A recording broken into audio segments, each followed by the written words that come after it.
సంక్రాంతి వేళ ముఖ్యమంత్రి రేవంత్ రెడ్డి సర్కార్ ఒక గుడ్ న్యూస్ అయితే వినిపించింది. అవును, నిజం. తెలంగాణలో ఉన్నటువంటి వృద్ధులకి, మరొక వైపు 5 ఏళ్ల లోపు చిన్నారులు గల తల్లిదండ్రులకి ఇది నిజంగా శుభవార్తే. ఎందుకంటే ఏదైతే వృద్ధులు ఉంటారో, నిజంగా కొడుకులు కూతుర్లు చూసుకోలేనటువంటి ఈ యొక్క ముసలి వాళ్ళు, వృద్ధులు ఎవరైతే ఉంటారో ఖచ్చితంగా వాళ్ళకి ఇది ఒక గుడ్ న్యూస్ కింద చెప్పొచ్చు. ఎందుకంటే ముఖ్యమంత్రి రేవంత్ రెడ్డి వారందరికీ కూడా ఒక కొడుకులా ఉండి ఒక పథకాన్ని అయితే తీసుకొచ్చారు. దాని పేరే ప్రణామ్ పేరు మీద ఇప్పుడు రాష్ట్రంలో ఒక కొత్త పథకం ఇంప్లిమెంట్ కాబోతోంది. సో ఈ పథకం ఏమిటంటే డే కేర్ సెంటర్స్ ఏర్పాటు చేస్తారు. ఉదయం 9 గంటల నుంచి సాయంత్రం 6 గంటల వరకు కూడా ఈ డే కేర్ సెంటర్స్ పనిచేస్తాయి. సో ఖచ్చితంగా వారు బాగోగులు చూసుకునేటువంటి విధంగానే ఈ యొక్క డే కేర్ సెంటర్ల పనితీరు ఉంటుందని కూడా ముఖ్యమంత్రి రేవంత్ రెడ్డి వర్గీయులు అలాగే సీఎంఓ వర్గాలు కూడా పేర్కొన్నాయి. ఇక మరొక పథకం గురించి ఏమిటంటే 5 ఏళ్లలోపు చిన్నారులకి ఖచ్చితంగా రాష్ట్రాన్ని అంగవైకల్య మానసిక మరియు అంగవైకల్య రహిత రాష్ట్రంగా తీర్చిదిద్దాలని ముఖ్యమంత్రి రేవంత్ రెడ్డి లక్ష్యంగా పెట్టుకున్నారు.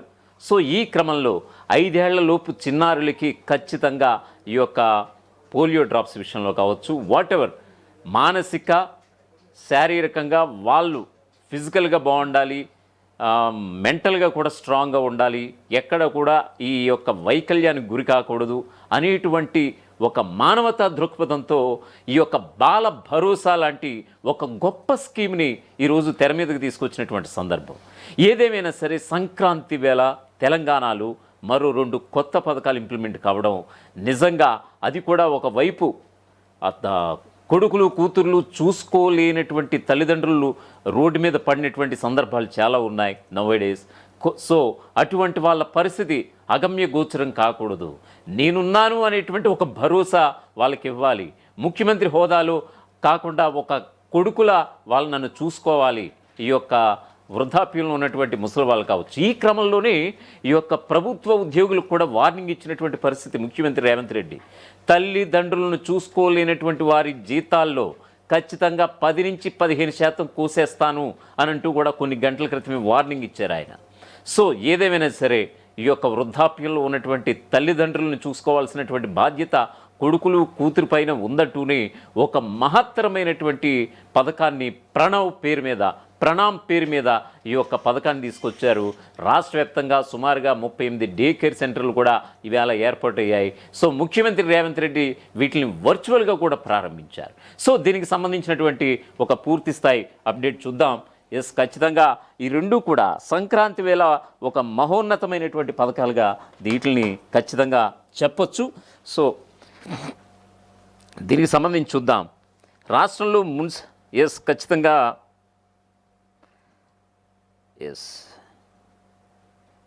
తెలంగాణ రాష్ట్రంలో తెలంగాణ ప్రభుత్వం దివ్యాంగులను సొంత కుటుంబ సభ్యులుగా భావిస్తూ వారి సంక్షేమానికి పెద్దపీట వేస్తుందని ముఖ్యమంత్రి రేవంత్ రెడ్డి అన్నారు. ప్రజాభవన్లో జరిగినటువంటి కార్యక్రమంలో దివ్యాంగులకి 50 కోట్ల విలువైన సహాయక ఉపకరణాలను కూడా ఆయన పంపిణీ చేశారు. దివ్యాంగులు ఒకరినొకరు వివాహం చేసుకున్నా లేదా ఇతరులు వారిని పెళ్లి చేసుకున్నా కూడా 2 లక్షల రూపాయల ఆర్థిక సాయం అందించబోతున్నట్లుగా ప్రకటించారు. వయోవృద్ధుల కోసం ప్రణామ్ డే కేర్ సెంటర్లు, అలాగే 5 ఏళ్లలోపు పిల్లల కోసం బాల భరోసా పథకాలను కూడా ప్రారంభించారు. తెలంగాణ రాష్ట్ర ప్రభుత్వం దివ్యాంగుల సంక్షేమం కోసం వినూత్న కార్యక్రమాలకు శ్రీకారం చుట్టింది. సామాజిక భద్రతతో పాటు ఆర్థిక భరోసా కల్పించడమే లక్ష్యంగా ముఖ్యమంత్రి రేవంత్ రెడ్డి ప్రజాభవన్లో పలు అభివృద్ధి పథకాలను ప్రారంభించారు. దివ్యాంగులను ప్రభుత్వం తన కుటుంబ సభ్యులుగా భావిస్తోందని, వారిని ఆత్మగౌరవంతో బతికేలా చూడటమే తమ బాధ్యతని ముఖ్యమంత్రి ఈ సందర్భంగా గుర్తు చేశారు. దివ్యాంగుల అవసరాలను గుర్తించి సుమారు 50 కోట్ల రూపాయల వ్యయంతో వారికి అవసరమైనటువంటి కృత్రిమ అవయవాలు, ట్రైసైకిల్స్, ఇతర సహాయక ఉపకరణాలను కూడా పంపిణీ చేసే కార్యక్రమాన్ని ప్రభుత్వం చేపట్టింది. కేవలం పరికరాల పంపిణీకే పరిమితం కాకుండా సమాజంలో వారిని ప్రోత్సహించేందుకు మరికొన్ని కీలక నిర్ణయాలు తీసుకున్నారు. 2 దివ్యాంగులు వివాహం చేసుకున్నా లేదా ఒక సాధారణ వ్యక్తి దివ్యాంగుణ్ణి వివాహం చేసుకున్నా కూడా ప్రభుత్వం తరపున 2 లక్షల రూపాయల ఆర్థిక సాయం అందించబోతున్నట్లుగా ముఖ్యమంత్రి ప్రకటించారు. ఇక వృద్ధుల కోసం ప్రత్యేకంగా ప్రణామ్ పేరిట డే కేర్ సెంటర్స్ ఏర్పాటు చేశారు. దీనితో పాటు చిన్నపిల్లల భవిష్యత్తు కోసం బాల భరోసా పథకాన్ని కూడా అమల్లోకి తీసుకొచ్చారు. ప్రభుత్వ పాలనలో దివ్యాంగులకు సమాన అవకాశాలు కల్పించేందుకు ప్రభుత్వం ప్రణాళికాబద్ధంగా అడుగులు వేస్తోంది. ప్రభుత్వ ఉద్యోగ నియామకాల్లో దివ్యాంగులకు కేటాయించినటువంటి రిజర్వేషన్లను పక్కాగా అమలు చేస్తామని రేవంత్ రెడ్డి హామీ ఇచ్చారు. విద్యావంతులైన దివ్యాంగులకు తగిన ఉపాధి కల్పించడం ద్వారా వారిని స్వయం సమృద్ధి దిశగా నడిపించడమే లక్ష్యంగా పెట్టుకున్నారు ముఖ్యమంత్రి రేవంత్ రెడ్డి. ఇక శారీరక వైకల్యాన్ని అధిగమించి క్రీడల్లో రాణించే వారికి ప్రభుత్వం వెన్నుదన్నుగా నిలుస్తోంది.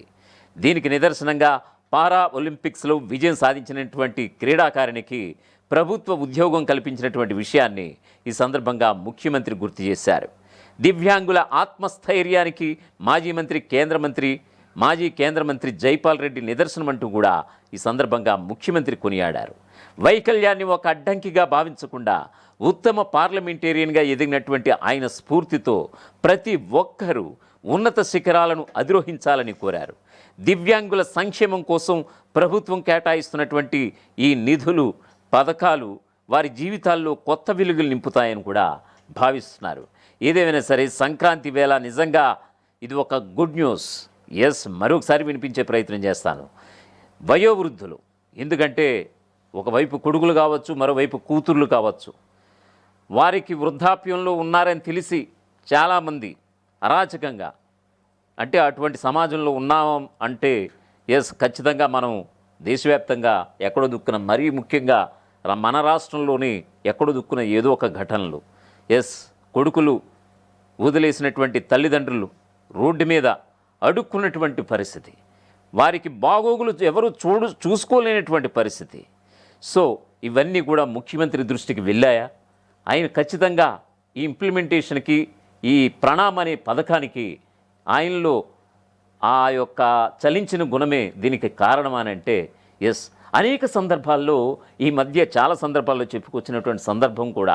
ఎందుకనంటే ప్రభుత్వ ఉద్యోగుల విషయానికి వచ్చేసరికి, అంటే ప్రైవేట్ ఉద్యోగుల మీద ఆయన ఎటువంటి యాక్షన్ తీసుకోలేరు కాబట్టి ఖచ్చితంగా ప్రభుత్వ ఉద్యోగులకు సంబంధించి తల్లిదండ్రులను ఎవరైతే చూసుకోవటం లేదో అట్లాంటి ప్రభుత్వ ఉద్యోగుల జీతాల్లో ఖచ్చితంగా సుమారుగా 10 నుంచి 15% ఈ యొక్క జీతాన్ని కట్ చేసేస్తామంటూ కూడా వార్న్ చేయడం నిజంగా ఇది అప్పట్లోనే అంటే విమర్శకుల నోళ్ళు మూయించేలాగా, ప్రతిపక్షాలు కూడా ముఖ్యమంత్రి రేవంత్ రెడ్డి పనితీరు బాగుంది అనేలాగా ఆయన తీసుకున్నటువంటి నిర్ణయం కావచ్చు, అనేక సంక్షేమ పథకాలు కావచ్చు, మరీ ముఖ్యంగా 5 రాష్ట్రాన్ని ఈ యొక్క మానసిక అంగవైకల్య రహిత రాష్ట్రంగా తీర్చిదిద్దాలనేటువంటి ఒక దృఢ సంకల్పంతో ఉన్నటువంటి ముఖ్యమంత్రి రేవంత్ రెడ్డి ఖచ్చితంగా బాల భరోసా అనే పథకాన్ని తీసుకొచ్చారు.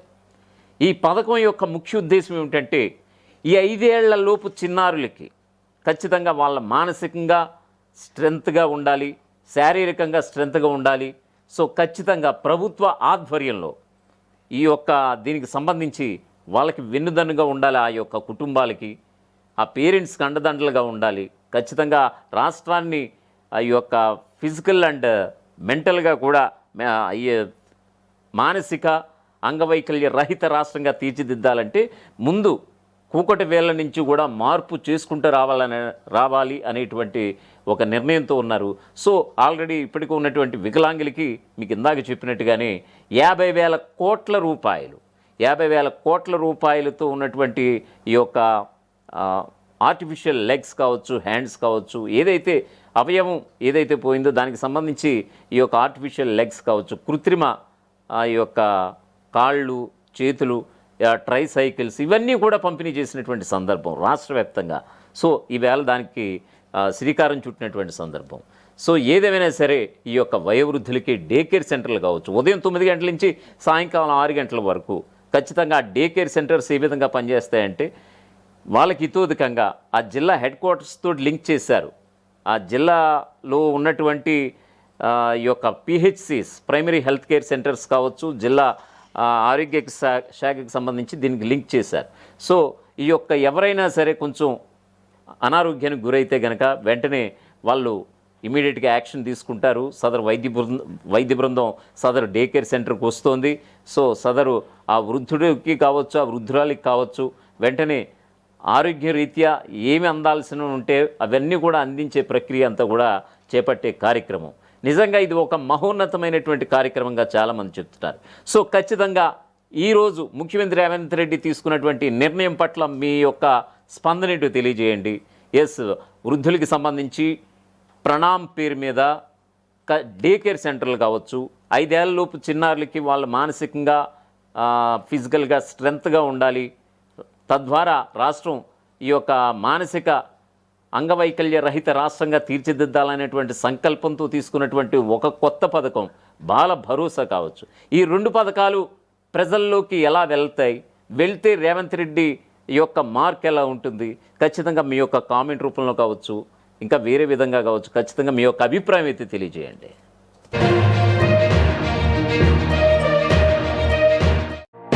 అసలైన తొలి వెలుగు. ఫాలో వాట్సాప్ @తొలి వెలుగు official.